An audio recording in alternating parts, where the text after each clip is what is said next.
गोलाघाट जिल्लानि रेंमा दखराया मोनसे फिसा बर'नि जायगा आरो बे जायगानि गुबुन गुबुन फरायसालिनिफ्राय गुबुन गुबुन बिजोंजों बर' फरायसाफ्रा 2024 मायथाइनि मेट्रिक आरो हायार सेकेन्डारि आनजादाव उनथ्रिनो हादों। गोबां फरायसायानो देग्लाय फार्स्ट डिभिजन होननानैल' नङा, बिथांमोननि लेटार मार्क स्टार मार्क दङ आरो गोबां फरायसाया सेकेन्ड डिभिजन आरो थार्ड डिभिजनबो दङ। जों गासैखौबो लिंनानै दिनै जयन्तिपुर रंजालि नगराव दुलाराय बर' फरायसा आफाद, बर' थुनलाइ आफाद, खौसेथि बर' सुबुं आफाद बिथांमोननि जथाय मददजों जोङो बिथांमोनखौ फरायसाफोरखौ बरायनाय हाबाफारि लादोंमोन। बिथांमोनखौ जोङो गांफा गांफा आर'नाइजों लोगोसे फांफाख्लाय मौसुमि बिफांनि फुलि जों रानदों। जों मिजिंथियो जिहेतु आबहावा सानबो फैगासिनो दङ आरो बिफां थायोब्लासो जोंनि बुहुमा बिनि आबहावाया मोजां जायो आरो बिफां गायोब्ला आबहावा मोजां खालामनायनि अनगायैबो बिनि फिथाइ जानो हायो। जों बेनि बिफांनिफ्राय जों बेसेन मोननो हायो। बेनि थाखायनो जों बिफां गायनायनि हुदाखौबो खालामनांगौ। फरायसाफोरखौ इयुनाव जाहाथे साफा साफा मोजां नोगोरारि बा मोजां गावनि जिउ राहा दानायाव गाव नांथाबनानै साफा साफा बर' हारिनि बा देशनि सुबुं धन जानो हायो, बेनि थाखाय नाजानो थाखाय जों खावलायदों।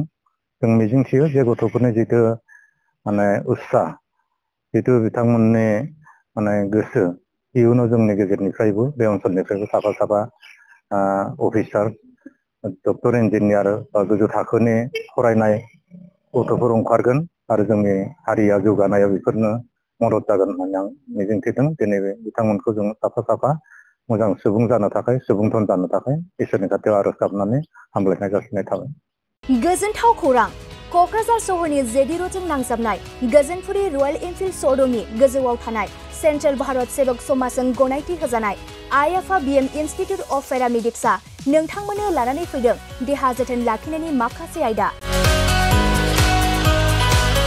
लोगोसे 2024-25 मायथाइनि मुं थिसननाया सोलिगासिनो दं आरो फैगौ जोबथा जुन दानसिम मुं थिसननाया सोलिबाय थागोन।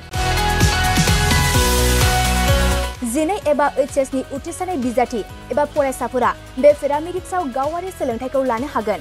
क'क्राझार सहरनि गोजोनपुरी एबा गांजिमा बाजारजों नांजाबनाय आइ-आफा बिएम इनस्टिट्युट अफ पेरामेडिक्सआ नोंथांमोननि थाखाय गोदान मुं थिसननाय आयदाफोरा जाबाय medical laboratory technology, first aid patient care and assistant nursing, OT technician, ICU technician, radiology टेक्निशियान।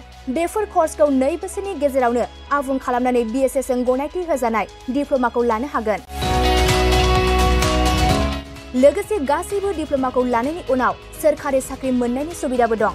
जुदि नोंथांमोना बेफोर कर्सनि थाखाय गोदानै मुं थिसननो गोसो दंब्ला आइ-आफा बिएम इनस्टिट्युट अफ पेरामेडिक्सनि 9395899391 एबा 9821663110 मबाइल नम्बराव थोंजों सुलाद लाहरनो हागोन।